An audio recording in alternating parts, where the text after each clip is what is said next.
Memperingati Hari Tanpa Tembakau, sejumlah aktivis meminta warga untuk mengurangi rokok, salah satunya di area Car Free Day di Makassar, Sulawesi Selatan.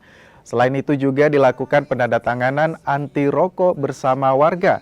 Aktivis juga mendesak pemerintah tegas pada pengusaha rokok yang memasang iklan rokok di kawasan sekolah sesuai dengan peraturan daerah tahun 2023 tentang kawasan tanpa asap rokok termasuk di area kafe dan resto.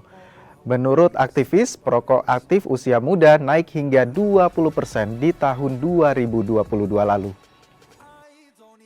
Menghilangkan iklan rokok dari lingkungan, minimal di lingkungan pendidikan dulu, karena kemarin advokasi terakhir dengan pemerintah Kota Makassar, beliau sepakat bahwa mungkin kita tidak bisa menghapuskan secara keseluruhan dulu, minimal kita hilangkan dulu yang dekat-dekat sekolah dan rumah ibadah, karena fokusnya adalah bagaimana caranya menurunkan perokok anak, karena perokok anak sekarang kan semakin meningkat dan itu menjadi target ibaratnya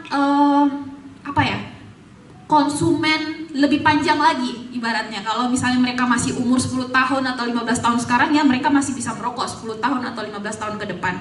Beda dengan orang dewasa. Iya, 60 tahun mungkin ya masih merokok sampai sakit-sakitan dan sebagainya.